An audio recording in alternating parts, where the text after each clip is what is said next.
wasiirka maaliyadda iyo dhaqaalaha isla markaana ah madaxa ololaha doorashooyinka xisbiga talada haya EMB Elias Muuse Dawaali ayaa maanta waxa uu kulan la qaatay xarunta Cornishka ilaa iyo 2,000 oo dhalinyaro ah kuwaas oo isugu jira ardada jaamacadaha dhalinyarada kale iyana xaafadaha degan iyo waliba kuwa kale oo ka socda ururada dhalinyarada ee xaafadaha kala duwan ee wadankan Jamhuuriyadda Djibouti dhalinyarada ayaa qaarkood waxay ka yimaadeen gobolada dalka waxaana kulankaasi oo ahaa kulan si gaar ah xisbiga talada haya EMB oo la qaatay dhalinyarada looga hadlayay sidii horumarka dhalinyarada ay xisbiga talada haya uga shaqayn lahaa iyagoo sidoo kale dhalinyarada goobtaasi ka hadlay ay soo jeediyeen hadallo ay ku amaanayaan xisbiga talada haya iyo doorka uu ka qaatay wax u qabadka dhalinyarada wadankan Jamhuuriyadda Djibouti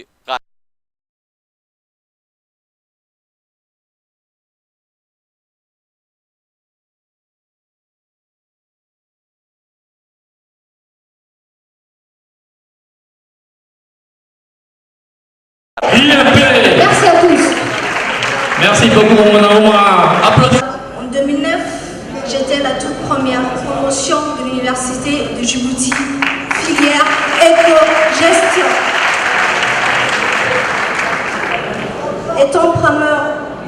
major de ma promo, j'ai pu bénéficier, et ce, grâce à la politique du chef de l'État, son Excellence, Monsieur le Président de la République, d'une bourse du gouvernement djiboutien. Est un processus entamé et qui se promet d'un avenir meilleur, Inch'Allah. L'essentiel reste à dire que l'avenir de ces pays appartient à vous, appartient à nous, la jeunesse djiboutienne.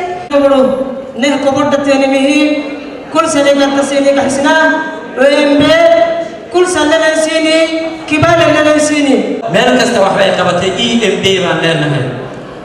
EMB وحي أنا قبضت كفانا كلا حتى أنا وحي نلا قبتي أساسيون يدا جيبوتي كجرا يكو أقل لهين أنا أساسيون عقاراتي أقل ما أنا هدنا خدمين وحي نو يمجلس يقلب بانو دعي على طرف يقود بيو كشقينا ولا ليال قلت استنبط قبسنا أنا أبشرنا أنا أبشر كيسنا أولا هيجا بفرسنا سيدا ندك ولا دخل لهين أبشر كيسنا wasiirka maaliyadda iyo dhaqaalaha Elias Muuse Dawaali isla markaana madaxa ololaha doorashooyinka xisbiga talada haya ee EMB ayaa waxa uu goobtaasi ka sheegay in dhalinyaradu ay yihiin kuwa uu wadanku u baahan yahay had iyo jeer isla markaana ay yihiin mas'uuliyiintii mustaqbalka waxa weeyii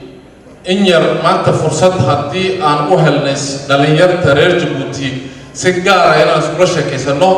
دور أريمون أو دورة إن أن هدوا هالكن أن كو فلان قينو يا أمرين يا إني مهم تهاي دور كأريمون دوحويا كو وحن ربنا إن أن سحنو أمبو أن إسكندر دارنو أريمها مهم كا قرن كني dalkan iyo dhulkan uu in 60 sanadooda uu soo jiray uu soo joogay ama la soo waday dhinaca kale wasiirka maaliyadda iyo dhaqaalaha ayaa waxa uu heshiis maanta la kala saxiixday mas'uuliyiin ka socday bangiga horumarinta Afrika heshiiskani oo ku qotoma dhinaca biyagelinta ayaa wadankan Jamhuuriyadda Djibouti oo inta badan biyuhu ay had iyo jeer gabaabsi ka ahaayeen bangiga horumarinta Afrika waxa ay iska kaashanayaan si horumar looga gaari lahaa dhinaca biyaha iyadoo xisbiga talada hayana dhawaan ay sheegeen in dhinaca Itoobiya ay biyo ka keenayaan iyadoo oo 2 sano gudahoodna biyahaasi ay noqon doonaan kuwa laga isticmaalo wadankan Jamhuuriyadda Djibouti heshiiskani mashruucan oo ah lacag 4 milyan iyo 300 oo milyan oo franka Djibouti u dhigma amba 20 milyan oo dollar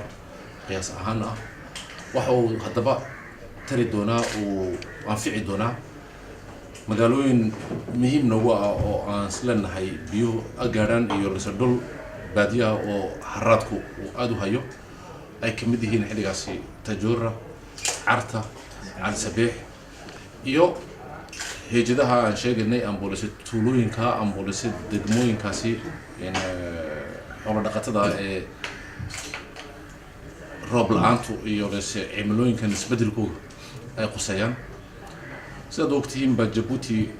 in muddo aba ma arkin roob indeed biyihiina kubaabsi bay nagu yihiin